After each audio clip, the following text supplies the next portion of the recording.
देशातील इतर कलाकारांप्रमाणे अभिनेत्री जयाप्रदा देखील बाबांच्या निस्सीम भक्त आहेत। वर्षातून एकदा तरी त्या साईंच्या समाधीवर लीन होत असतात।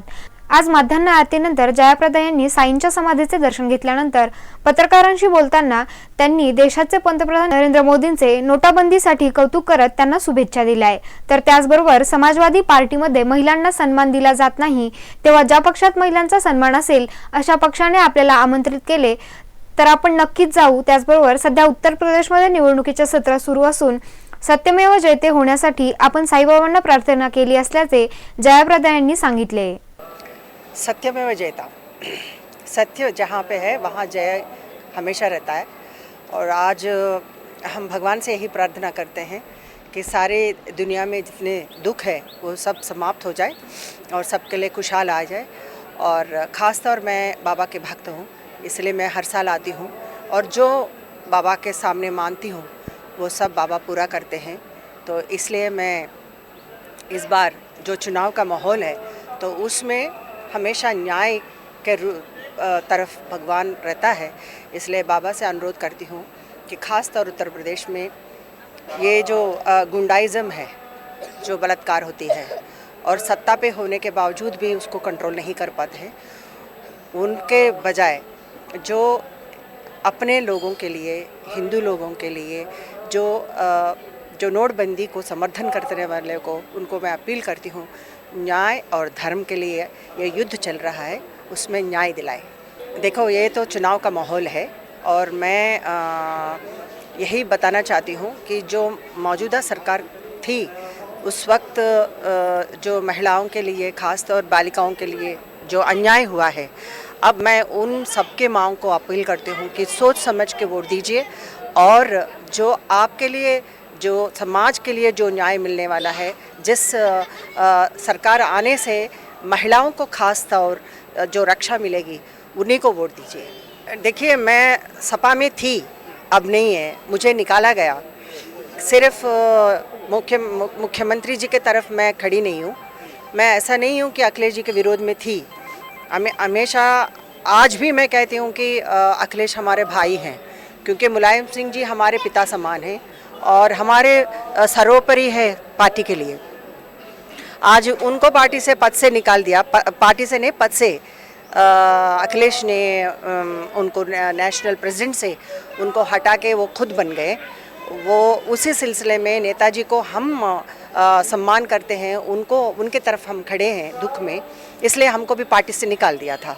तो हम चाहते हैं कि मैं भी वैसे गुंडे पार्टी में नहीं जाना चाहती हूँ, जो जहाँ पे आज़म खान हो, महिलाओं के लिए और महिला बालिकाओं के रेप करने पर उनका टिप्पणी होती है और महिलाओं के उनके कला पर उनको नाचने वाले बोलते हैं, ऐसे नेता लोगों के पार्टी में हम भी बिल्कुल नहीं आना चाहते।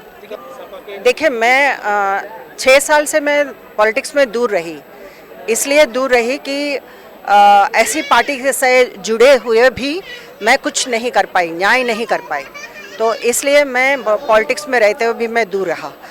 लेकिन आज मैं आज़ाद हूँ कि मुझे खुद उन्होंने मुझे पार्टी से निकाल दिया था, तो मैं किसी पार्टी में अब नहीं हूँ।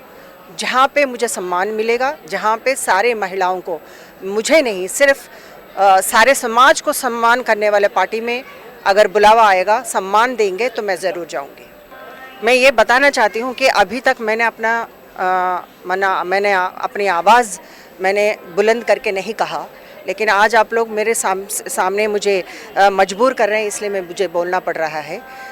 जिस तरह राजनीति में ख़ास तौर इलेक्शन के समय वोट बटोरने के लिए जिस तरह का जो भाषा चल रहा है, परिभाषा, ये बिल्कुल एक दूसरे को, आखिर प्रधानमंत्री हमारे देश के प्रधानमंत्री हैं, तो उनको गधा कहना, उनको इस तरह का जो भाषा इस्तेमाल करना, जो सीएम के जो गरिमा को निभाने पर उनको बिल्कुल ये सोच विचार करना चाहिए कि वो किस तरह के भाषा प्रयोग कर रहे हैं हमारे प्रधानमंत्री जी के ऊपर।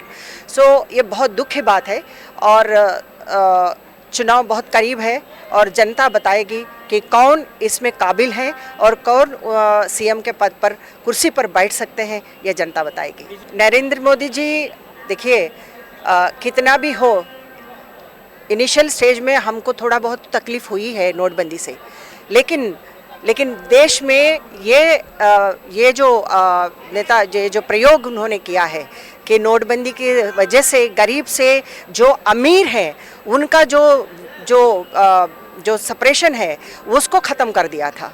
तो आज गरीब से गरीब लोग खुश हैं। और इनिशियल स्टेजेस यस, शुरुआत में हम लोगों को सबको तकलीफ़ हुई है, क्यू पे खड़े होके बहुत तकलीफ़ हुई है, लेकिन प्रधानमंत्री जी इसको एहसास किया और रो पड़े कि मेरे वजह से सबको तकलीफ़ हुई है, लेकिन कुछ चंद दिनों के लिए आपको उठाना पड़ेगा ये कदम। आज लोग खुश हैं क्योंकि जो काला धन से जो गरीब को दबाना चाहते थे वो ख़त्म हो गया है। तो मैं मोदी जी को इस समय पर बधाई देना चाहती हूँ। कोई तो आए ये कदम उठाने के लिए, एक समाज को बदलाव लाने के लिए, अच्छे बदलाव लाने के लिए कोशिश तो कर रहे हैं। इसलिए मैं मोदी जी को धन्यवाद कहना चाहती हूँ और आने वाले दिन में ऐसे सरकार को स्वागत करना चाहिए जनता। सापा के अलावा जो भी हमें बुलाएंगे सम्मान के साथ मैं ज़रूर जाऊँगी। मैं ना कभी नहीं कहूँगी, मैं पॉलिटिक्स नहीं करूँगी ऐसा नहीं बोल रही हूँ, लेकिन जहाँ सम्मान नहीं है, जहाँ औरत को इज्जत नहीं करते, वैसे पार्टी में जहाँ आजम खान हो मैं ज़रूर नहीं जाऊँगी। गेल्या काही वर्षांपासून जयाप्रदा राजकारणात प्रकाशझोतात दिसून येत नाहीत, मात्र त्यांनी राजकारण सोडले नाही हे स्पष्ट आहे। जयाप्रदा यांच्या मते देशाचे पंतप्रधान हे उच्च स्थान आहे। एखाद्या राज्याच्या मुख्यमंत्र्यांनी पंतप्रधानांवर खालच्या पातळीला जाऊन टिप्पणी करणे हे मुख्यमंत्री पदाला न शोभणारी बाब असल्याचेही त्यांनी यावेळी म्हटले आहे। प्रतिनिधी किरण सोनवणेसह सुचिता कुलकर्णी, SP 24 तास, शिर्डी।